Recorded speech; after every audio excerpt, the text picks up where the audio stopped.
the beginning of the Purim season.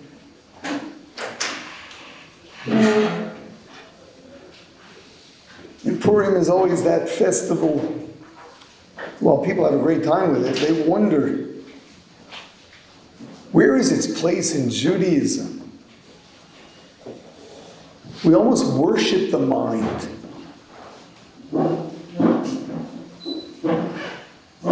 Getting drunk.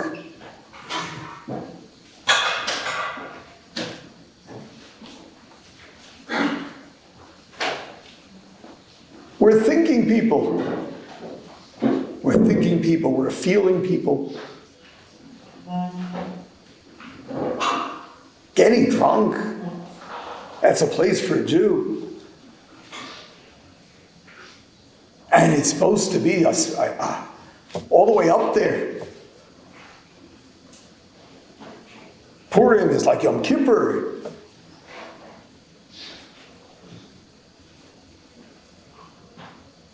You're dead drunk, you're like when you're fasting. Purim, we're like angels. Sorry, Yom Kippur, we're like angels. Purim, we're like angels.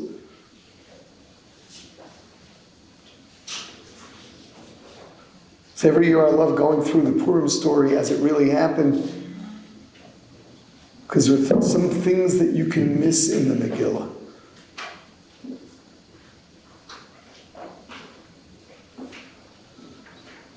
First part of the Megillah is one tragedy after another. Begins with the feast of Achashverosh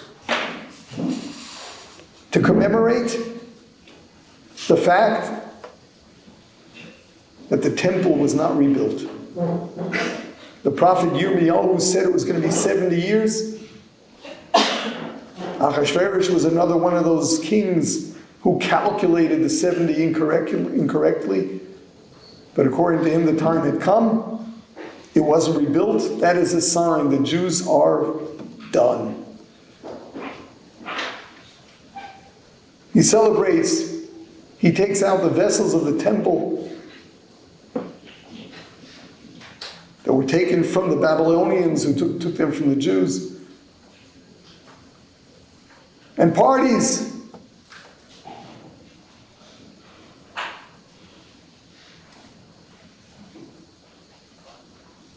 That's the first tragedy.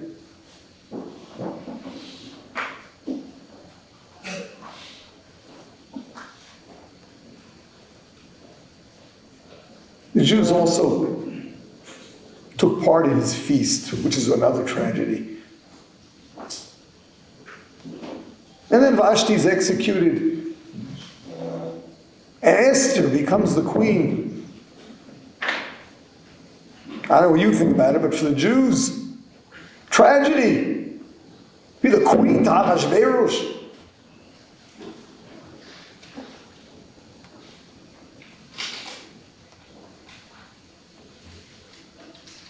The Persians in the visions of Daniel are depicted as this big bear.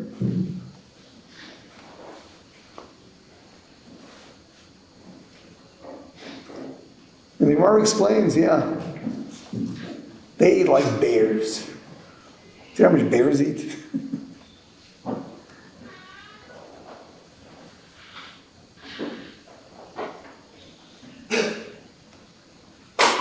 Then, of course, Haman is elevated. Gets the king to decree that everyone bows down to him. And then he goes and hangs an idol from his neck, just to get the Jews. So, apparently there was some kind of discussion. The Jews bow down, with the exception of Mordechai, the leader. In Halakha, it's not so clear. Actually, opinions in the Rishonim. Bowing down to something where it looks as if you're bowing down to the idol, is that permissible or not? When your life is in danger. We actually follow the halacha that is permissible. But Mordechai was machmir. And first he got himself into trouble. You know, and Haman builds gallows to hang Mordechai on. He was the leader of Klal Yisrael. He was the Gadol Hador. He was the...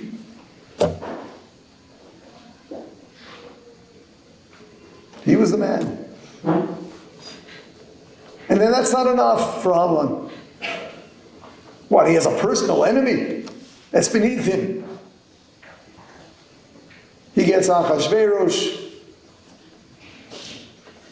to agree to a decree that all the Jews under the Persian rule were to be annihilated.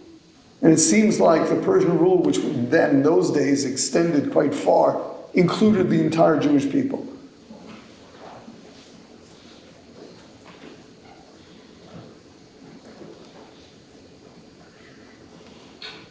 With all these tragedies,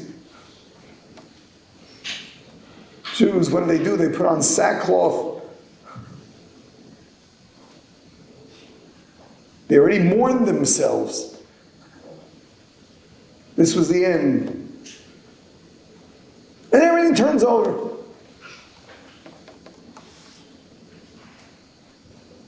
Esther reveals that she's Jewish, that her people are about to be destroyed by Haman. Haman is strung up on the gallows that he prepared for Mordechai.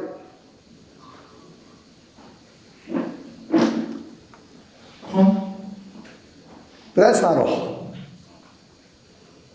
And this is the part that you got to read carefully to really understand.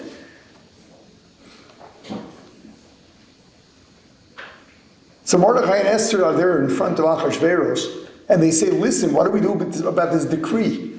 And Achashverosh says there's a problem. Because the law in Persia was that a decree that is signed and sealed with the royal signet cannot be revoked. So Achashverosh says, listen, you guys figure it out. Here's my signet, write whatever you want, and put my seal on it. So what do? They made a new decree that the Jews can kill out all the anti-Semites.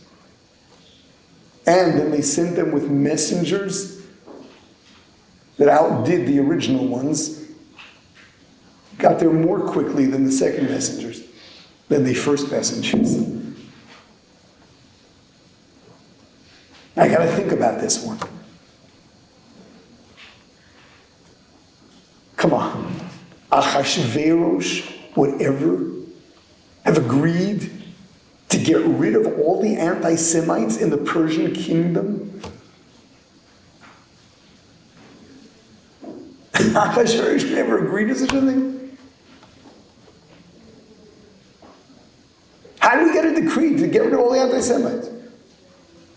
You see, because it was a decree to annihilate the Jews. And Achashverosh realized that has to be revoked, but it can't be revoked.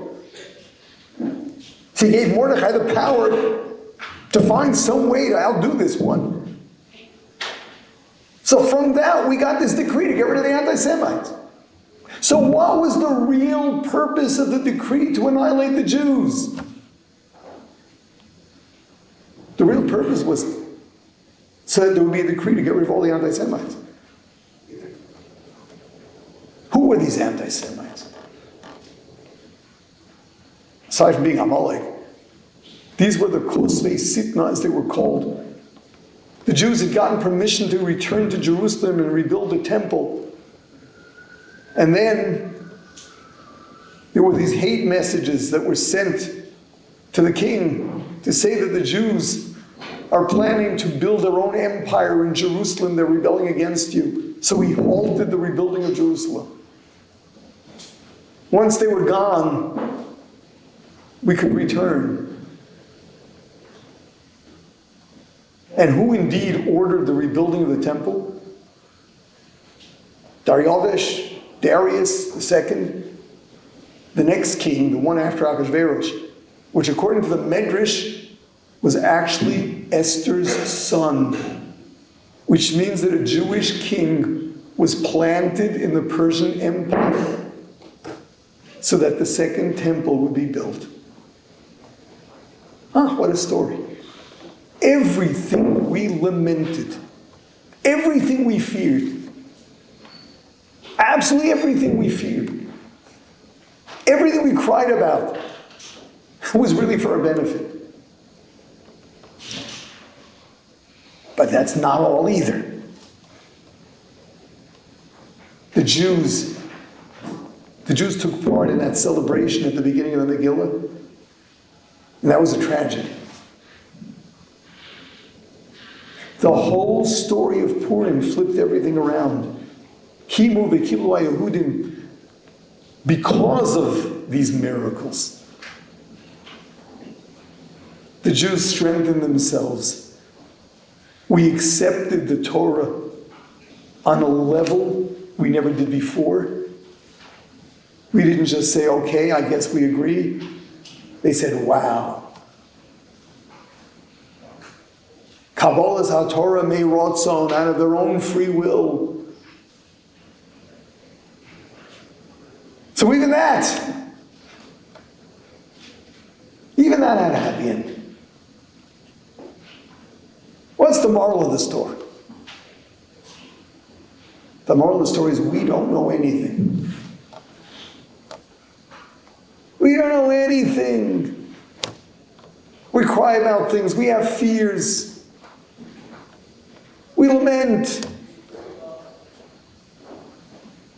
If we'd only understand what God is doing, we would celebrate.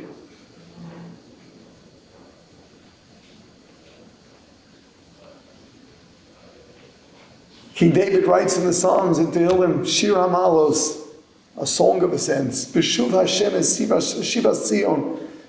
When Hashem will return the captivity of Zion, we will be as those who slept, were in a dream. Oz yimalei sechok pinu, our mouths will be filled with schok. Schok is laughter. There are many words in Lashon Kodesh in the Hebrew language for joy. Schok has a very specific connotation. Schok is laughing at the ridiculous. Why is it that when Mashiach will come, we will be killing ourselves laughing? Hashem will make clear that these some 2,000 years of Jewish exile and suffering were really the best thing for us. We can't fathom that. What are we going to do today? Celebrate the Holocaust? Are you kidding? You got to be out of your mind to do that. We're going to celebrate all Jewish suffering? But if our good, come on. That's not what our experience was. Oz, then when it becomes clear, Yimalei Schok Pinu, Hashem will explain it all. Everything will be understood. We will be celebrating every tragedy in the history of the Jewish nation. And we'll be killing ourselves and laughing. Ha! We cried. This is the best thing for us. See, that'll be when Mashiach comes. How do we appreciate this today? There's only one way. Get drunk. It's the only way. To realize we don't understand a thing. Yes, so I suggest this every year. Prepare yourself for Purim. Make a list of any problem that is facing the Jewish nation and yourself. Make a list. Everything that pains you. Make a list. And then on Purim, drink a l'chaim to every one of them.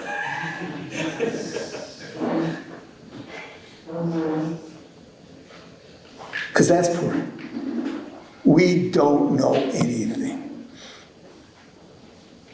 All year long, you can't live like that. Got to use our brains.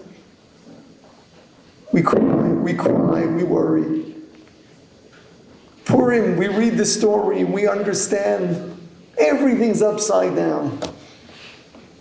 Everything that was painful, everything that we saw as a threat was actually working in the other direction. So on Purim, we got to know we don't know a thing. That's why Purim is so great. It's not that we don't worship our brain. It's that our brain tells us we know so little. Out of our own intelligence, having studied the story of Purim, we blow our brain so that we can celebrate all of tragedy and know that Hashem only loves us and everything He ever does is for our good. So make sure to have a happy and meaningful Purim. Don't just drink. Understand why. Come away from Purim with a confidence that Hashem's always at your side. On a personal level and a national level. And then Purim is this great day. All the way up there. So prepare yourselves properly and you'll have a very meaningful and happy Purim.